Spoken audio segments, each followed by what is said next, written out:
Have you had a good day? Learned lots? Excellent, good. Just out of interest, before I begin, can I ask a show of hands for those of you who are managing and leading organisations and teams?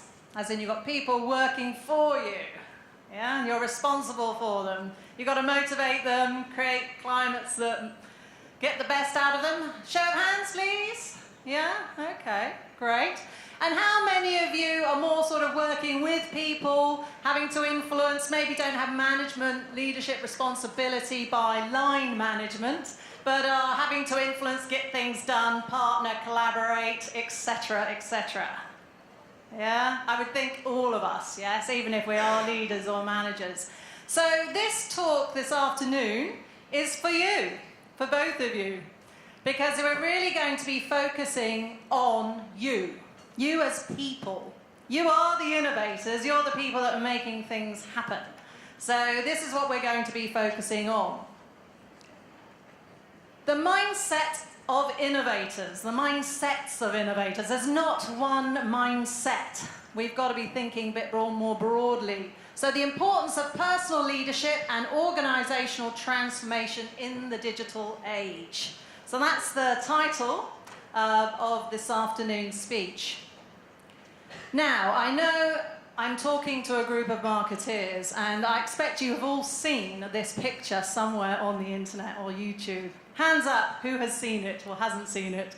Yes? So it's familiar with some of you. It's actually on YouTube, and it was Coke's 2020 strategy about liquid and linked. Now, I'm not here today to talk about Coke's strategy, its marketing strategy, its digital strategy around these two concepts. But what I did find really interesting in looking at Coke's strategy around this was their principles that they said that they had to cultivate inside the organisation in order to deliver on it. And they had these principles: to inspire participation amongst the very best, to connect these creative minds, to share the results of the efforts that the creative minds of people are creating, to continue development, and to measure success. All underpinned by a culture of creativity, play, clear thinking, and collaboration. And this is what really interests me, because like it or not, Coke, in declaring this, have stepped into the field of organizational innovation. So not just what we're trying to create, but how we're doing it. What the types of organizations that we're building. Now, you're all marketeers, advertisers, researchers, you're all in this field of pioneering new technologies, new ways of collaborating with consumers, new ways of telling stories and engaging, using all the newest things that are now available to us. So you are pioneers. But you're also organizational innovators, and that's really one of my key messages today that I want you to be thinking about. Not just what you're doing, but how you're doing it. Particularly from the concept or from thinking about your skill set, your mindset, and your capabilities for you as individuals, but also for the organizations and the teams that you're creating. Organizational innovation. We're probably familiar, obviously, in the marketing world, you know, when we talk about above the line and below the line in terms of marketing, but also we have above and below the line in terms of how we deliver on an idea. So above, we could have, you know, the different types of things we're trying to create, and below it's, well, how do we actually build those capabilities so that we can actually execute on the idea? So I'd like you to be thinking over the next 45 minutes and to take away, to use this as a time of a little bit of reflection for yourselves about how can you be more of an organizational innovator as well as a marketing innovator. 72% of CEOs say that innovation is one of their top 3 priorities. So we know it's up there, and we know if we Google the word innovation, you get millions and millions of different hits. But yet, under 50% are actually satisfied with the return of what they believe they're getting from any investment that they might be placing in this area of innovation. And what are the reasons that they see as actually stopping them getting new ideas out to market? Slow development times, lack of coordination, and getting good customer insight. These are organizational issues. They're to do with how we create the organizations in which we work. The silo thinking, one part not knowing what the others are doing, this massive disconnect between what it is, what is desired, and the ability to actually deliver on that desire and on that vision. I don't know if any of you have read this book. It's one I do encourage you to.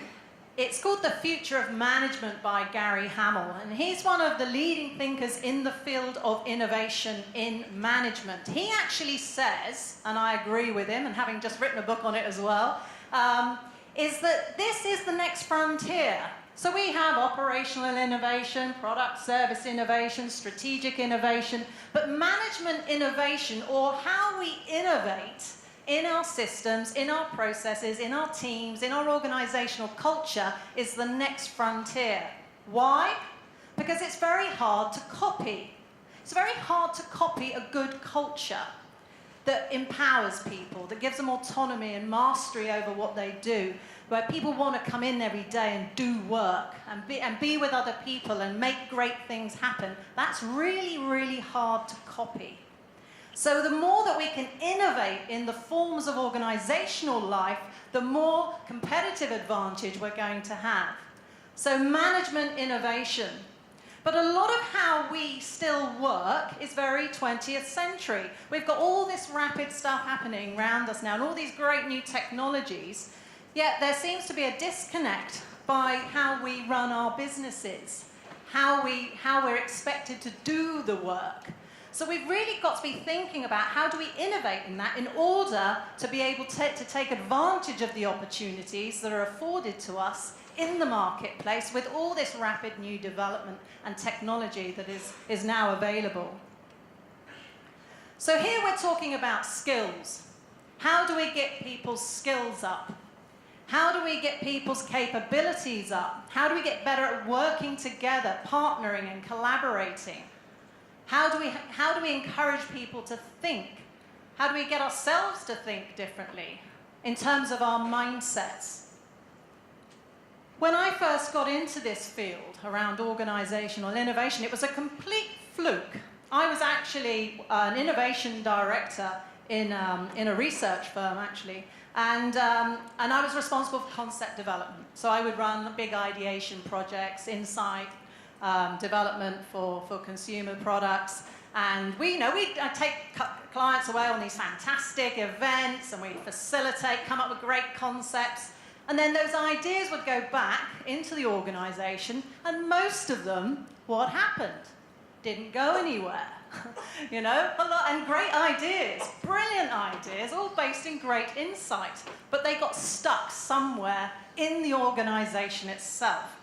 So when I left and I set up my own business back in London in 2006, I thought, well, it makes absolute perfect sense, doesn't it? That we should bring marketing and strategy together with HR, learning and professional development. But back in 2006, not many people were thinking that way or talking about that way. And even now, in 2018, it's still, people are still thinking, well, I do this, and over there, they do that. And we're not really that linked. But this is the message. We've got to link these two types of areas of our organization so that we can deliver on the ideas that we have.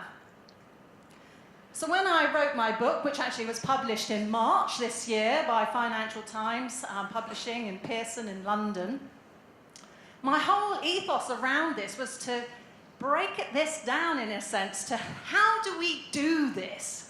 How do we have a map for navigating all this complexity that we're now dealing with?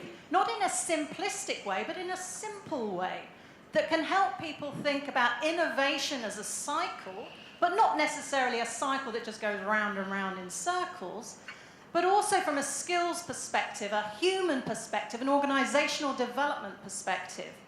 So I wrote the book, and I've been amazed, actually, just at the impact. It's only been out 10 weeks, and we've already sold thousands of copies around the world and been Business Book of the Month, both in England and in Singapore. So it's obviously hitting a chord, which I'm obviously very, very pleased about being an author. But I think what really is different about it to many of the innovation books that are on the market is that it's a practical how-to book. So how do I do this? How do I get more creative or more curious or more critical in my thinking? How do I build this in my team? So I encourage you, if you're interested, then please do have a look at it. Now, in the book, the whole book is really centered on a model that I've created, and I innovated, I suppose, in this space because I couldn't find a model that represented the human dimension of innovation, the people perspective of innovation. So I created one with research, with clients, and looked at what is the journey of an idea. And so this is called the 6 Eyes of Innovation, and that's what we're going to look at today. We're going to go through this model. And it's going to be interactive. I'm going to get you to think about yourself on this model from your own perspective. Which eye do you most have affinity with in terms of your own skill set? So we've got the 6 stages, we've got purpose in the middle, and we've got these triangles that join everything together. And I'll unpack it throughout the talk. So, identify. Identify is linked to the mindset of curiosity. We just had a great presentation around looking at curiosity and how important that is and how it impacts people in terms of how they consume stories and listen to things and their own emotions. Ignite, which is linked to creativity, the mindset of creativity. Investigate, which is linked to the mindset of being critical thinking. Invest, which is linked to the mindset of courage. Implement, to the mindset of commitment. And improve, the mindset of being clever. So these are the stages, but they're also skills.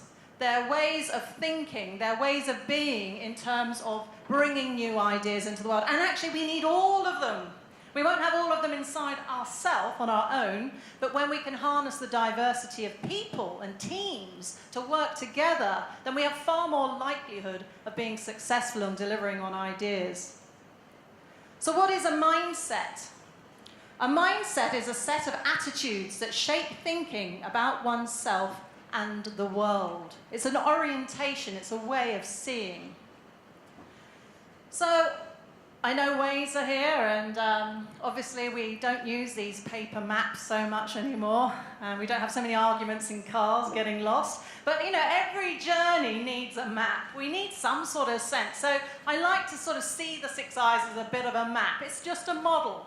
And like any models, they are models. They're representations of a reality. They're not the reality, but they're useful guideposts to help the journey. So we're going to go on this journey through these 6 eyes. I'm going to ask you as we go through to be voting and using your polling as well, so we can actually see what we think of each other in the room as a collective. And for you to be thinking about the mindsets that you think are strongest in you. Because it's useful to know that, because that will be your default point. That will be how you see the world. And I hope today that this ignites some fire in you, some new ideas, some new determination, some action, particularly from what you've looked at today and all the different things that you've learned. And in part inspires you to do something different, and to think of yourself in a bigger way in terms of being an organizational innovator as well. The cultural creatives, this is quite an interesting piece of research. What they're finding now is that a new segment of people are sort of emerging on the planet, and they're actually called the cultural creatives. There's a very small percentage of them worldwide. But I'd like to think that you're cultural creatives, because in 2 ways, really. One, you are creating, you're on the sort of the beam of light that's going into the world with new technologies and new ways of engaging people and doing new things. So you're pioneering in culture, but you can also pioneer in the culture of organizational life. So actually, I think the marketing function of organizations is really critical right now in organizational life for bringing these new ways of doing things into the world and taking us into the future.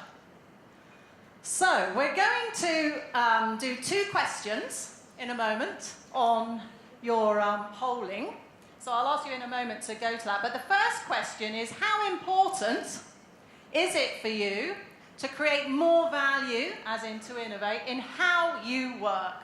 So not just what you're doing, not just the outcome, but how. How are you actually working? And then the second question is, I'd like you to just think about these 6 I's. We are going to go through them in a lot more depth. And just gut feel, pick one that you think you have most close alignment to in terms of your skill set. Okay? I will go into them in more depth afterwards, but I will ask you again at the end if you've changed in light of what you've learned. But they're the 2 questions. So let's go on to Slido, and we can see what people think. So the first question, how important is it for you to create more value, to innovate in how you work? So I'm talking team, organization, skill set, capability, mindset, all those aspects.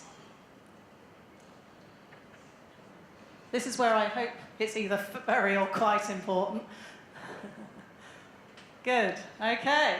Is that so? A few more seconds.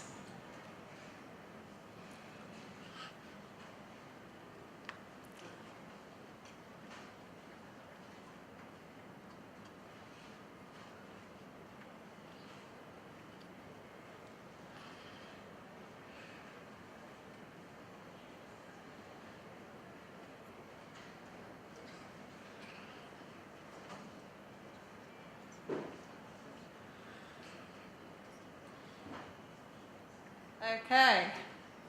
Any other votes? Please put them now.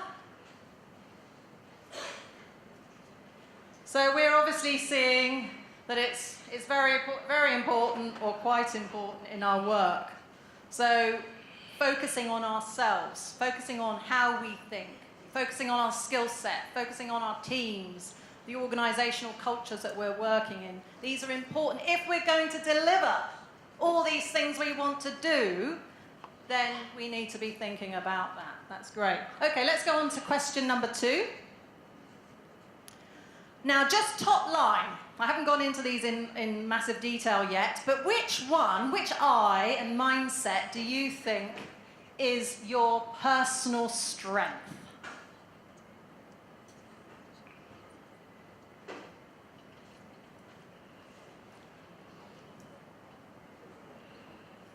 I wondered if it would be more identify and igniters, given the type of people in the room, and it looks that way.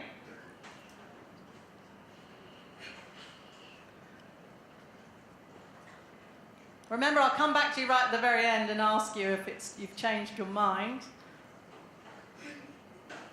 Okay, so we're looking then really at identify and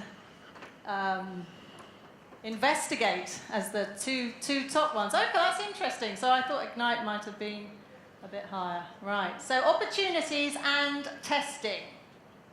Investigate's now gone to the top. Well, yes, I suppose there's a lot of people working in research, there's a lot of people working with data, so maybe that makes sense too. Okay, let's go back then to the presentation. So in the center of the 6 I's, I place purpose.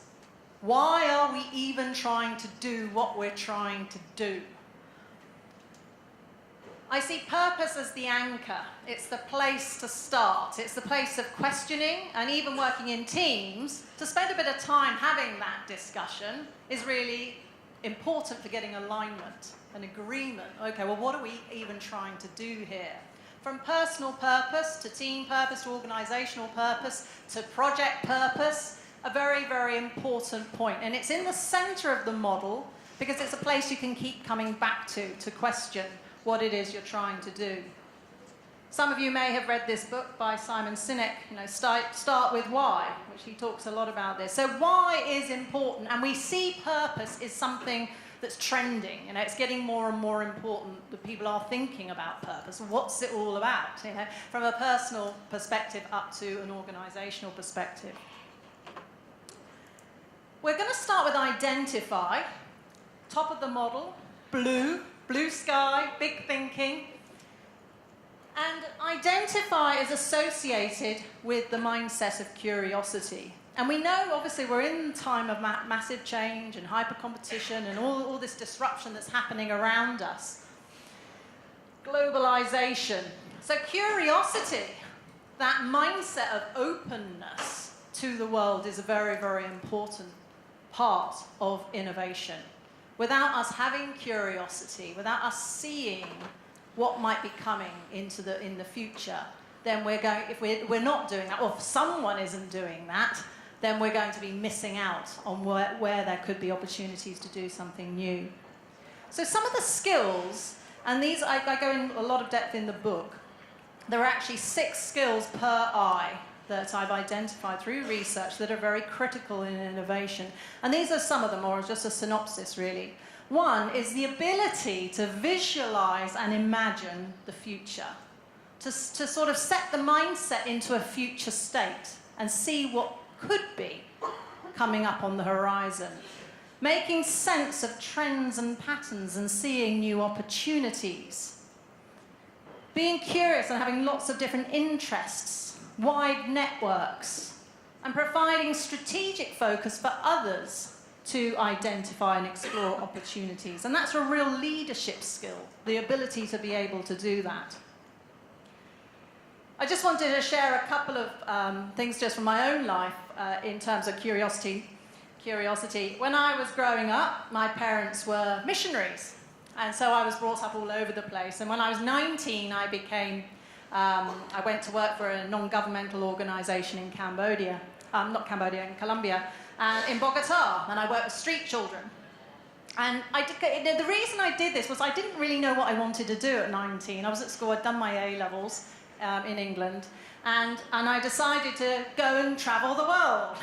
And having very curious parents, I suppose, helped that. So I worked with street children in Bogota, and then I went to Manila, and I worked in Smoky Mountain in Manila. And 1 year gap year turned into 2 years, turned into 3 years, turned into 4 years, turned into 5 years of traveling and working and living out of a suitcase and being exposed to lots and lots of different ideas. But what I have found through my research around curiosity is that it is one of the mindset that is most lacking in a lot of organizations. And I think a lot of this, maybe not so much for you because you're marketeers and you're already pioneering and looking out there, is that we are so internally focused. We're so focused on what we're just trying to do in internal meetings. And we're not looking out into the world to see what is changing and what is moving.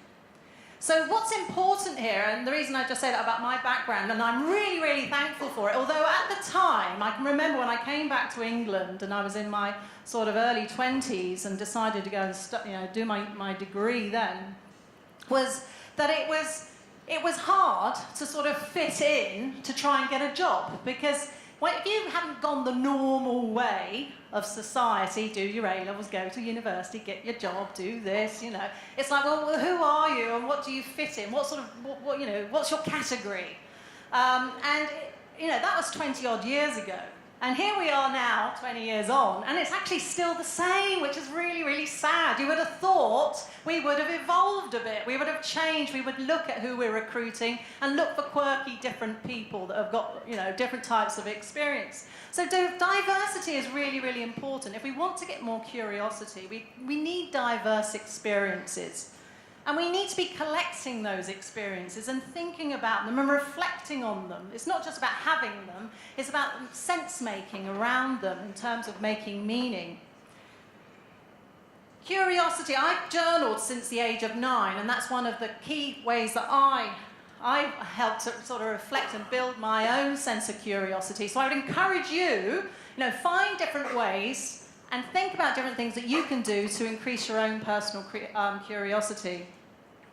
Some of the things that I used to do when I was managing teams in corporates was, I used to call these things like freshness spaces, when you just bring in a challenge, a client challenge or a problem, you get people to really think about it from different ways and debate and challenge each other and get people to open up their thinking. Or walking work. Let's get out of the building, for God's sake. Let's go and actually just experience being outside. But still, in organizational life, we're so cooped up in these little places, even if they're open planned, which actually does bring down productivity, they're showing, is that, why not? Let's get out, let's think differently and get into these open spaces.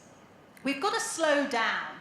We're running around too much. We need to slow down and let things mull over and let ideas and things form in our own thinking. I love this quote by Michel Proust, that the real voyage of discovery consists not in seeking new landscapes, but in having new eyes. So I'm going to ask you now just to reflect on the identify space. And the questions that I'm going to ask you are, how good are you at identifying opportunities to do something new? And how good is your organization at stimulating the mindset of curiosity? So one is about you, how good you think you are, and the other one is how good do you think your organization is at stimulating it in the culture, in the environment. So if we can go on to Slido.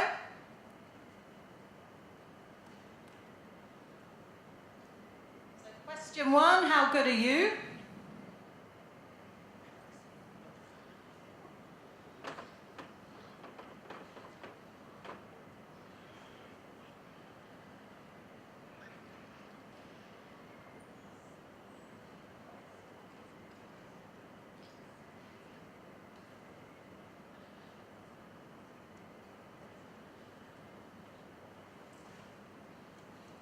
Good. A lot of people think they're good. Some not very good. Some not at all good. Some extremely good.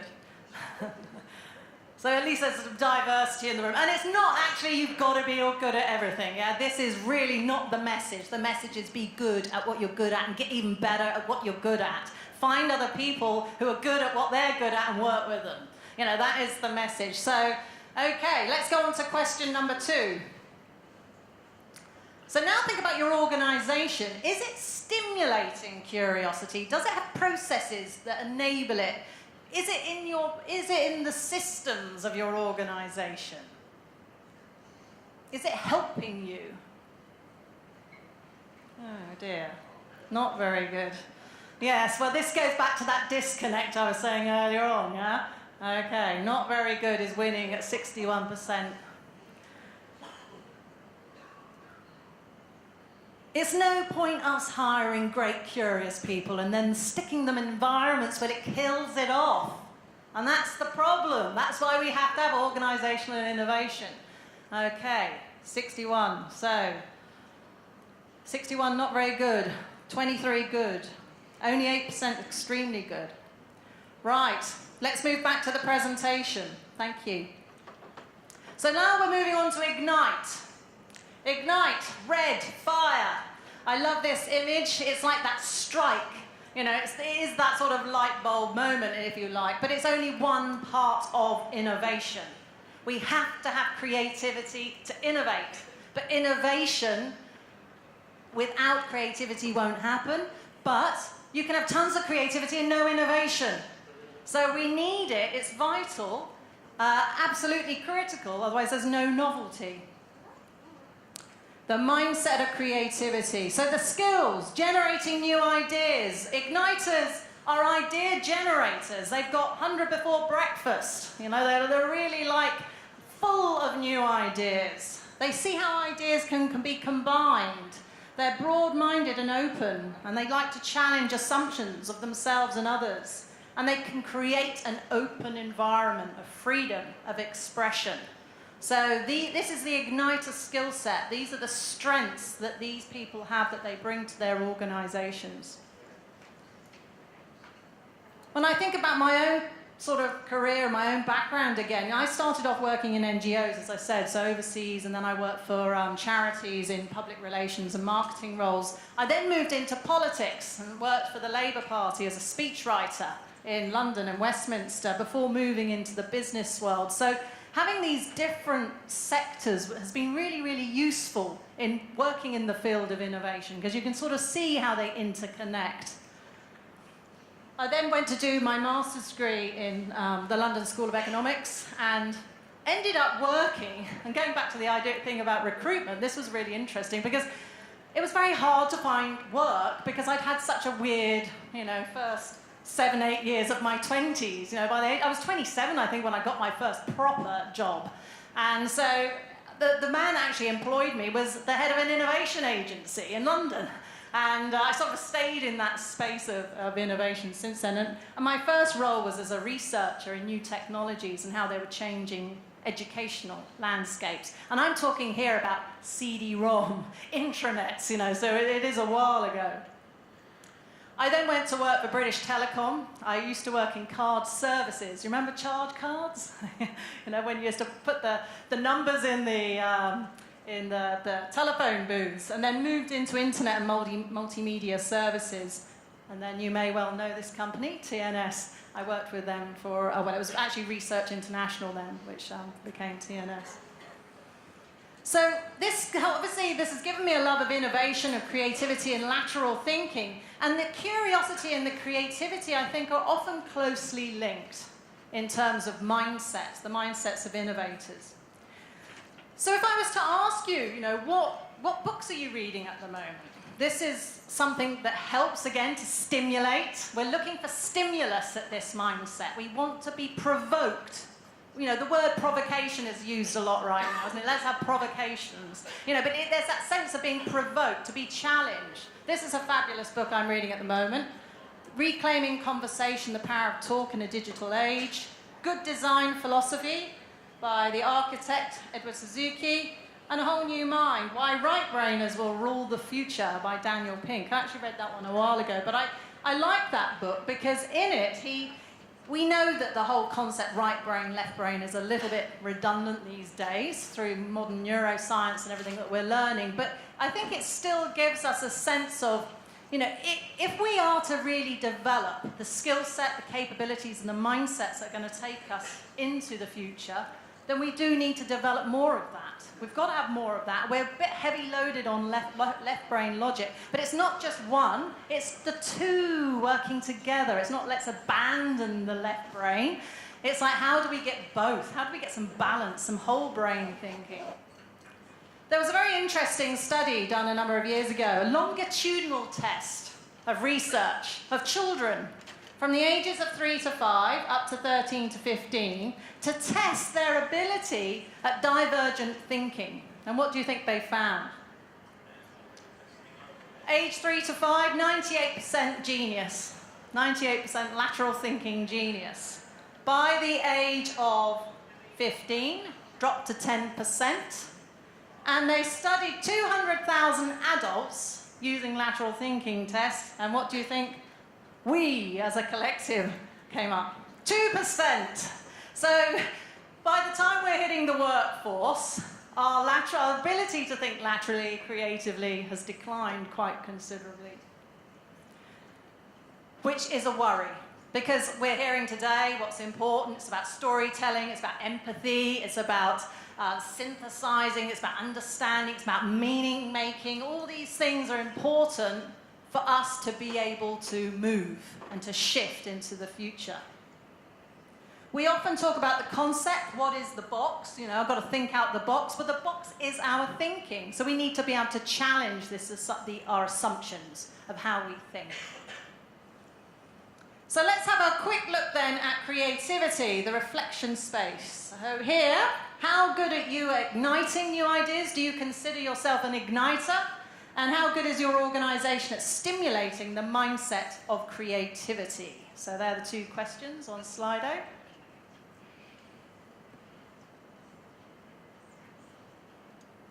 question one, how good are you at igniting new ideas?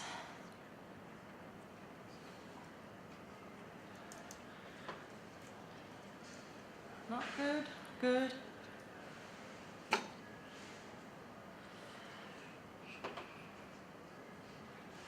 I'm good, 45%. I'm not good, 31. Okay, so we've got quite a lot of people in the room that consider themselves igniters. Well, I assume a lot of you are creatives, and that's your job in some ways, to come up with ideas. But, 33% don't think they're so good. So you need to work together. Yeah, you need to work together. Okay, let's move on to question 2. How good is your organisation? Remember, first question's you. Second question, your organisation. So how good is your organisation at stimulating creativity in the environment that you work in? Oh dear, not good. 33. That's good. 41. Head to head. It's good. Not good. 45. It's good. Okay, well, that's quite interesting. Not good, good. Not extremely good, and not very good. So that's a little bit of a worry, isn't it? If we've got to innovate, if we've got to change the world, if we've got to grow our businesses, then we need environments that stimulate it. Hiring good talent and keeping it. Remember going back to like Coke's, 5 principles. We've got to be able to stimulate it and keep it in the culture. Okay, let's move on then to the third I. Investigate. Lots of investigators in the room. The critical mindset is an interesting one, the investigate stage. It requires a critical way of thinking, a dispassionate way of thinking. Some of the skills associated with it is being more analytical, more structured, being able to stand back from an idea and assess whether it might work. Working ideas through carefully and systematically. Making sure ideas are meeting real needs. Not that just they're good ideas, but they're good ideas are actually going to have an impact or a potential impact. And helping others to be more methodical in the way they think. So in terms of creating teams, is being able to inculcate that really into the culture. Obviously, we've been here looking at different aspects of research and the things that are now available to us as investigators. I mean, it's mind-blowing.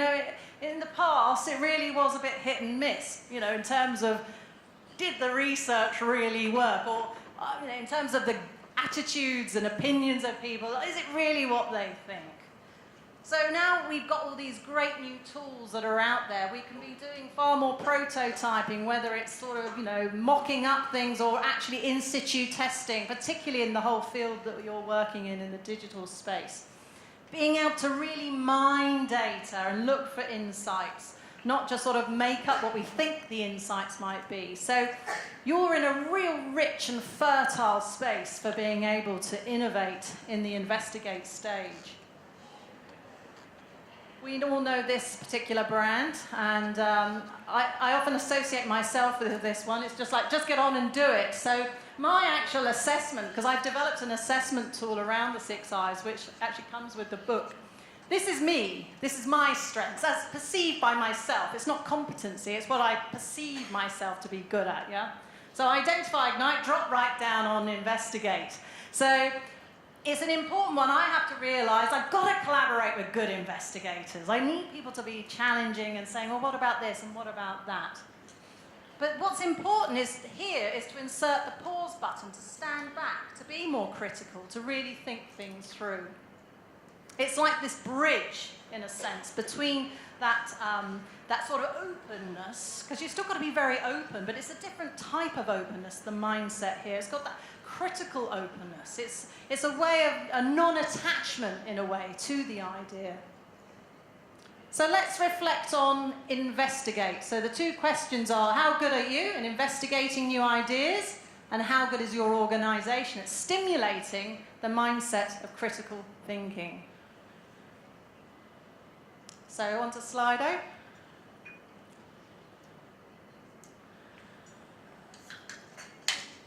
Right, so how good are you personally? Probably we'll have a lot of good people that are good at this. You've got to work in this space. You're going to build competency in it. I am good, 52%. Not good, 21%. Extremely good, 17%. Not at all good, 8%. Okay, so we can see the pattern here. A lot of people being good at it in this room. So let's go on to question 2.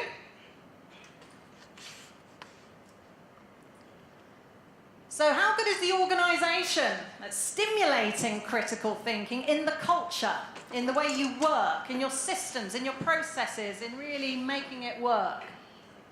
50, 60%, okay. So on this particular one, we're seeing more alignment in that sense of people thinking they're good at it, but also their organisations. It might well be because of the nature of the companies and the roles that you're doing, because you're having to do it in that sense. So you're building that capability in.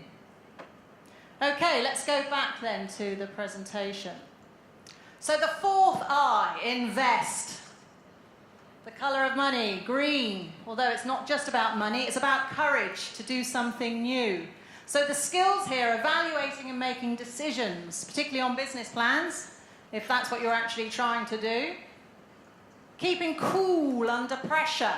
You've often got to make decisions here which you may not be that sure about, because you're innovating, remember, you're going into the unknown. Willing to take a risk. Influencing and persuading other people, really, really critical innovation skill, the ability to persuade and influence. Here is often where ideas die. It's like the graveyard of ideas. You can spend hours and times, and having worked in agencies and run my own as well, you can spend fabulous amounts of times in those first 3 I's, identifying and coming up with ideas and investigating, and then it's like, oh, things stop. Or they don't get traction. So here is where you start to get traction, and that's why it's such an important phase. Often it's lack of funds. A lot of times organisations don't have funds for things that are really innovative, or resources, or time. Their investment capital is just not there, or even if it's an individual and you're trying to do something new.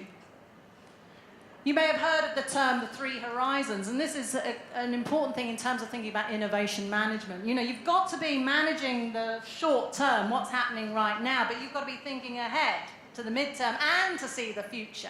And they need different ways of management in order to make those ideas work. A few years ago, I took a team to Macau. There was an innovation workshop, and actually the client said, we really want to focus on risk in this workshop. So we ended up saying, well, it's easy to just sit in a room, isn't it? Let's talk about taking risk. So what we did was we took them all up the top of Macau Tower, and the choice was to go around the perimeter, to climb to the very top, or to jump. And so that's what people did, and then we all went back, and then we talked about risk. We talked about the emotion of fear, of stepping out of your comfort zone. And it was a far richer experience to talk about courage. So we've got to be able to take these small steps, in a sense. Life shrinks or expands in proportion to your own courage to do something. So let's reflect on courage and invest. So the 2 questions here. How good are you at investing in new ideas? And how good is your organisation at stimulating the mindset of courage? Is it good at saying, go for it, let's do it? We don't have all the answers, but we know we've got a sense, so we're going to move forward. So let's move to Slido.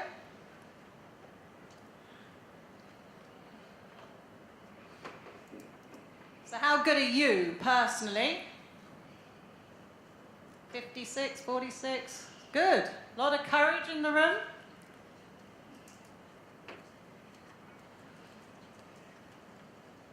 Good. Well, yeah, it's sort of mixture there. Some good, some not so good, so you need to work together. Yeah. Okay, and what about question 2? How good is your organisation?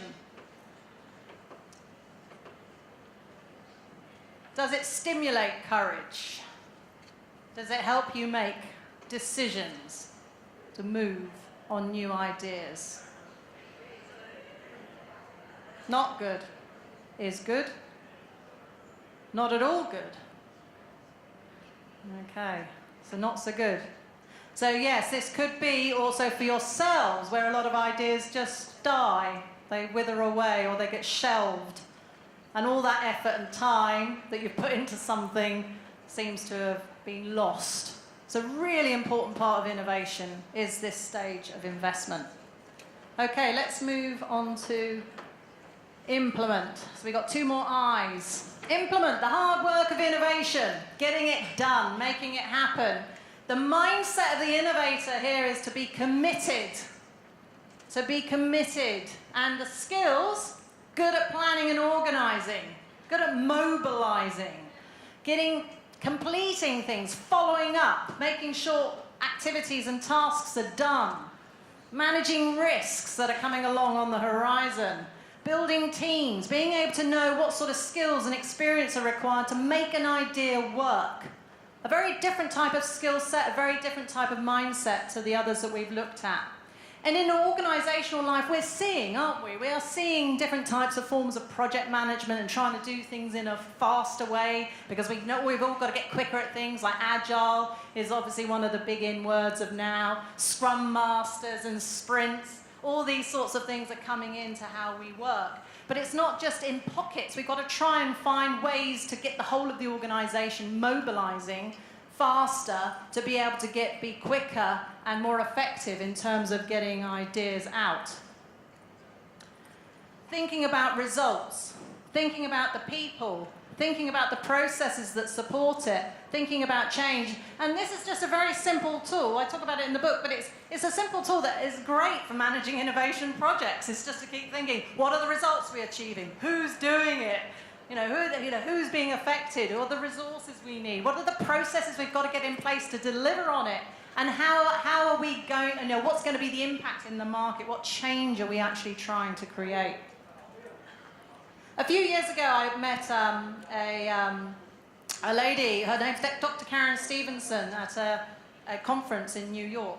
And she is a social network specialist in terms of how people organize themselves. And she's developed algorithms to understand the key players in organizational culture. She says a network is the structure of culture. I don't know if any of you have read the book, The Tipping Point, by Malcolm Gladwell, but she's basically the science behind that. She's found out you only need 5 to 10% of any population to shift it. And they are these nodes, they are these key critical players. And we can have innovation in the mission statement hanging on the wall or in the annual report, but actually it's how do we get innovation seeping through all the corners of the organization, through the hubs, through these key nodes, through the key people that are actually holding the trust of the culture and how things and how work gets done. Measuring social capital, not just human capital. Human capital is just me and my head. Social capital is me and my networks. You and your networks. We're so much more than what is just in our own mind. We've got to have vision to be able to see ahead, to see the future, and to be able to stick at it when the going gets tough, because we will have bad days. When you're innovating, it's hard work, isn't it? And you're out there on the edge. Literally, it's that aspect of I'm going into the unknown.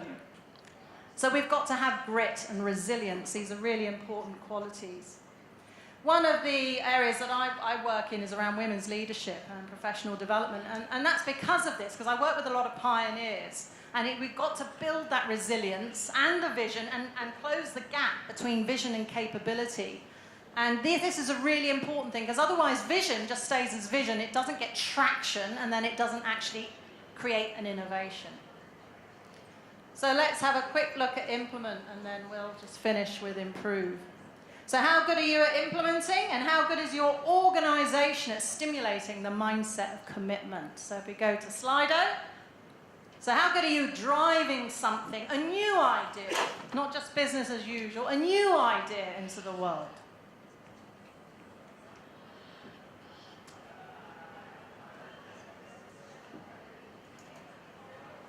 So a lot of you think you're good at it, good at implementing. 55%, not good, 28. Extremely good, 8. I'm good. So generally you think you're pretty good at making it work, making it happen. Okay, let's see about the organization.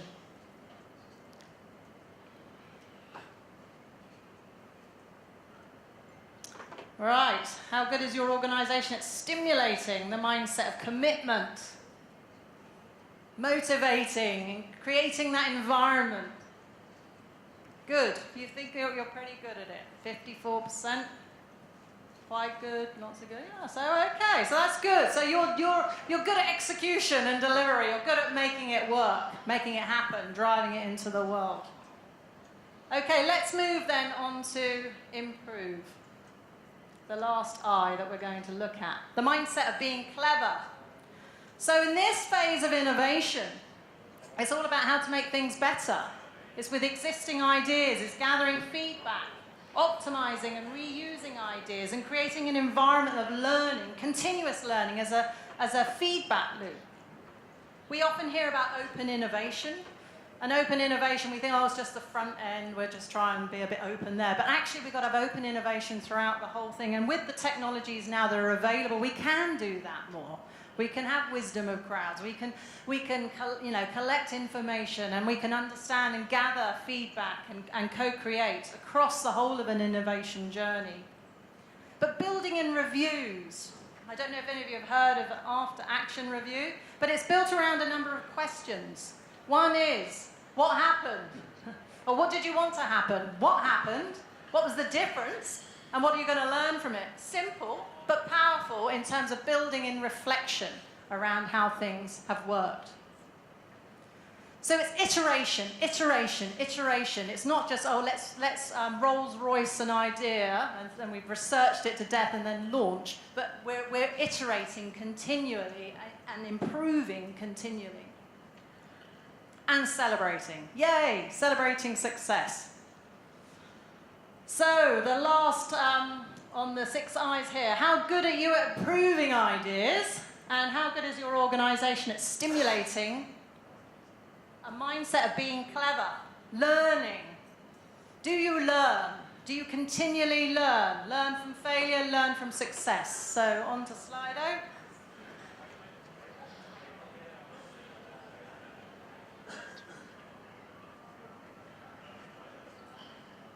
Quite good at this, 60%. Not good, 20. So you see yourselves as quite good at this. And again, I think, you obviously have got some great technologies that you're using too as well to gather this, to improve on an idea. Good. Okay, let's look at question 2. How good is the organization? Is it in your systems, your processes, your ways of working, and a mindset of continuous improvement all the way through the journey? Good at it? Not so good. Okay. Quite good. So generally overall, quite good or good. Okay, let's go back to the presentation. So we've got these 6 mindsets, it's 6 phases. Identify with curiosity, ignite with creativity, investigate with critical, invest with courage, implement with commitment, clever with improve. The 6 I's of innovation, linked into purpose through the triangles of process and culture. We need skills, we need mindset, we need capabilities, we also need luck, synchronicities, things to come along our way at the right time. We can have great ideas at the wrong time, and we know that. So having that element of having good timing and good luck. So it's not one culture of innovation, it's cultures. We don't just want a culture of creativity, we want a culture of discipline, execution, delivery. We want a culture of investigation. We want a culture of the ability to invest and to have courage. So your last vote is what is your, now you've gone through the presentation and you know a little bit more about these 6 I's, what do you think is your greatest strength? Now you've seen from the actual online assessment, you have a mix, everyone's a mix. But if you had to pick one, if you were going to say, yeah, that's me, which one would you pick? So let's have a look on Slido, last question. So think of it in leadership, whether you're leading teams, leading your organization, leading a project, trying to get things done. Which one is your top strength? Identify.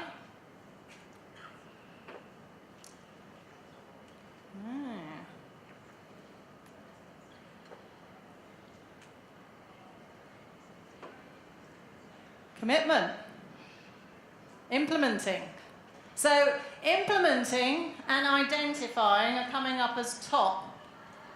So making ideas work, practically getting on with it, but also being able to see where there might be opportunity. Courage, very low, which is not a good thing for leaders. We need some courage in leadership. So something to be thinking about there, and also improve coming up low. Okay. Let's move back onto the last few slides. At the beginning, I talked about liquid and linked. And a reason when I was reading about that, I love those words, actually, liquid and linked. When we think of liquid, you know, there's no form to liquid. And it makes a shape in the container of which it's poured into. And linked, it's all about connectivity. To me, it's about diversity, it's about collaboration and partnership and things being joined up. So what is the container? The container is our thinking and our social spaces in which we work.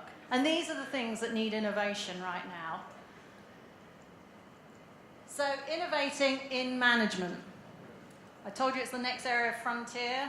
It's what writers and thinkers are really looking at right now, because it's a nascent area of research, is innovation in the management systems themselves. You're digital pioneers. You're obviously all here today learning all this great new stuff, but I'd like you to think of yourself as organizational pioneers. How can you affect change in your organizational structures, processes, ways of working, so that you can deliver this great new stuff that we all need in the world? In your culture, in your mission, in your values, in your management, in your vision. Rapid change, hyper-competition, disruption, these are going to just continue more and more.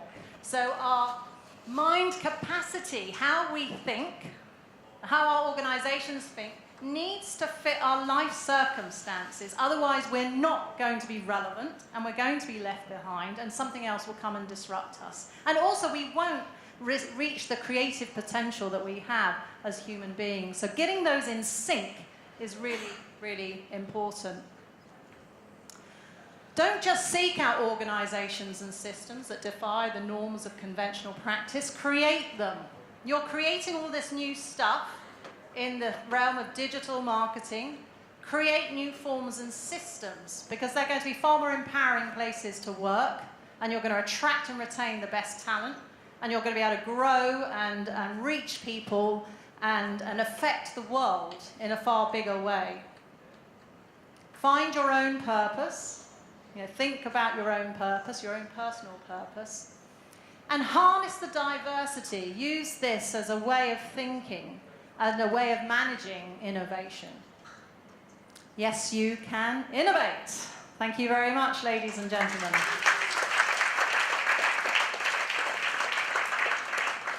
Thank you.